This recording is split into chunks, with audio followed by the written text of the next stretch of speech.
तो दोस्तों स्वागत है आपका फिर से हमारे एक और एक्सप्लेनेशन वीडियो में। तो आज हम शुरू करने जा रहे हैं जुजुत्सु काइसन के सीजन 2 को, जिसमें हम हिडन इन्वेंटरी के 5 एपिसोड्स में गोजो पास्ट आर्क को कवर करेंगे। तो चलिए एपिसोड 1 को स्टार्ट करते हैं।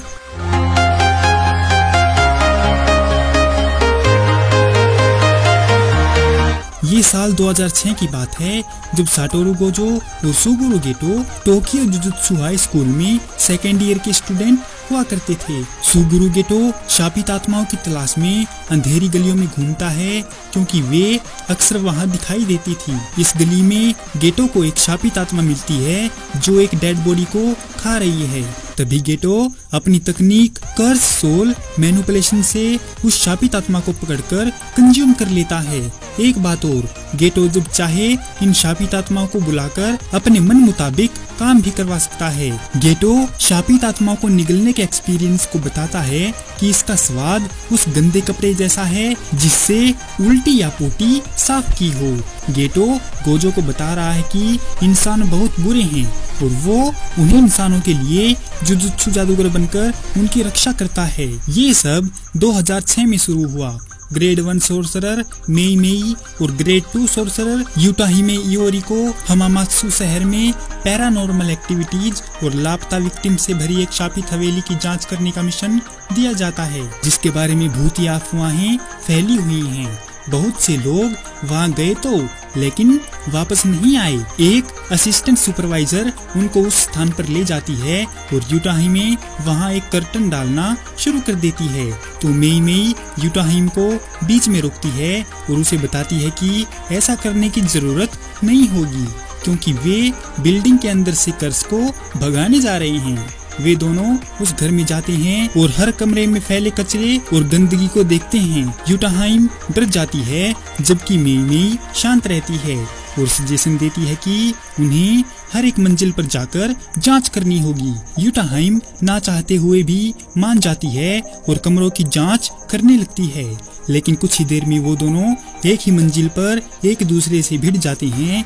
मेई मेई बताती है कि वह पहले भी 3 बार कचरे के इसी रास्ते से गुजर चुकी है और निशानी के तौर पर उसने ये मार्क्स बनाए थे जो बार बार उसके सामने आ रहे हैं। इसका मतलब है कि वो दोनों उस शापित शक्ति के बनाए हुए जाल में फंस गए हैं। उन्होंने 30 मिनट तक चलते चलते उस जाल में 4 किलोमीटर का दायरा पार कर लिया। तब उन्हें समझ में आता है कि ये उस कर्स द्वारा बनाया गया एक कवच है और वो सब बाकी लोग भी हमारी तरह ही फंस गए होंगे।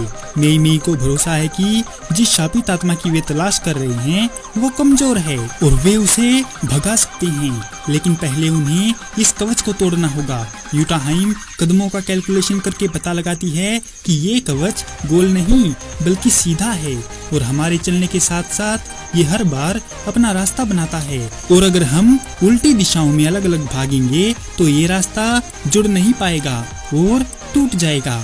यूटाहाइम और मेई मेई ने जैसे ही ये तरीका अपनाया तो ये काम कर गया और वो कवच टूट गया, जिससे वो दोनों निकलकर बाहर गिर जाती हैं। तभी उसे गोजो दिखता है जो उसे बचाने आया था।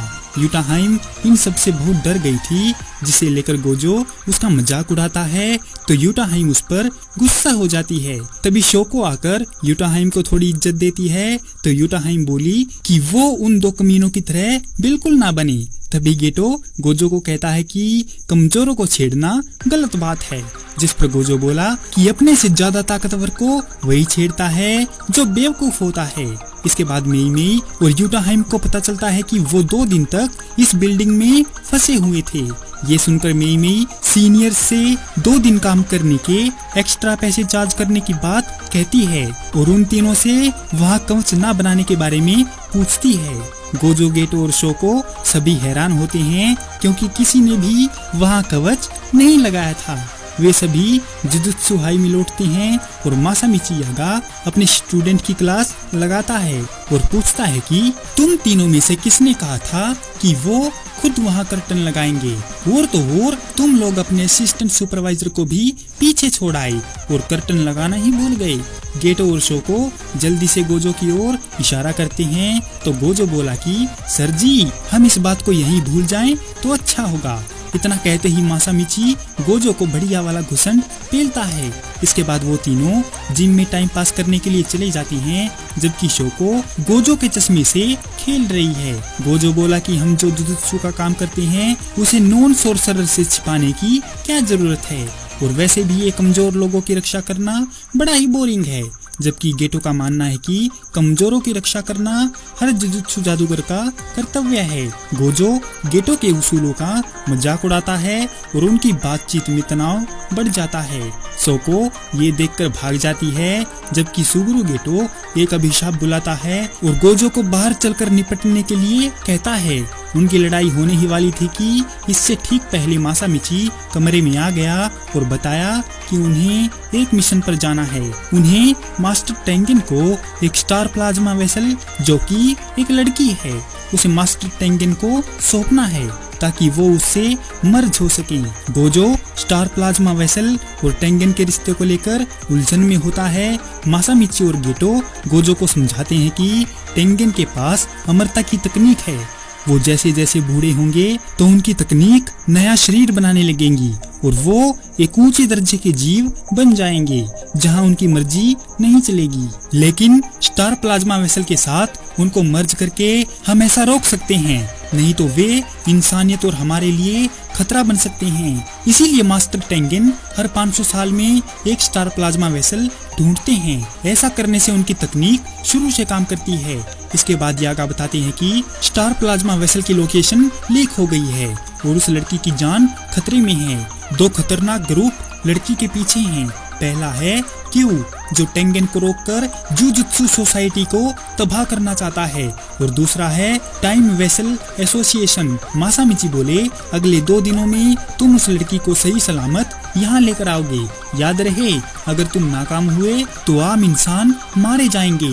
गोजो और गेटो स्कूल से निकलते हैं और बातें करते हैं कि time vessel association star plasma vessel के पीछे क्यों पड़ा है। गेटो बोला कि वो नॉन कर्स यूजर का एक ग्रुप है जो टेंगेन के असली रूप की पूजा करते हैं और स्टार प्लाज्मा वेसल को अपने देवता टेंगेन के लिए अपवित्रता के रूप में देखते हैं। लेकिन साथ ही साथ हमें क्यू ग्रुप से भी सावधान रहना पड़ेगा। इसके बाद वे उस होटल में पहुंचते हैं जहां स्टार प्लाज्मा वेसल रुका हुआ है।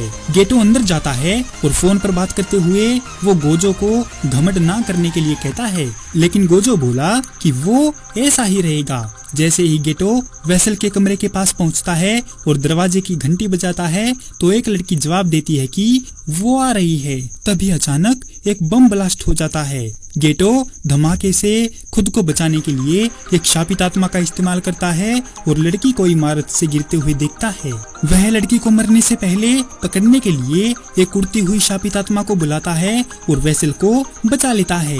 क्यू सैनिक कोकुन देखने आता है कि वेसल मरा है या नहीं, लेकिन वो गेटो को अपना मजाक उड़ाते हुए पाता है। इस बीच एक दूसरा क्यू सैनिक बेयर गोजो पर कई चाकुओं से अटैक करता है, जबकि गोजो अभी भी फोन पर बात कर रहा है। चाकुओं को उसकी इन्फिनिटी से रोक दिया जाता है और बेयर गोजो की तारीफ करता है कि उसका नाम पॉपुलर होने के कारण वो उसे पहचानता है। वह गोजो को चुनौती देता है कि आओ 2-2 हाथ मुझसे भी कर लो। तो गोजो उसको बोला कि मुझे मंजूर है, लेकिन मेरी एक शर्त है, मैं तुम्हें तब तक मारूंगा जब तक कि तुम मुझसे नाक रगड़ कर माफी नहीं मांगोगे।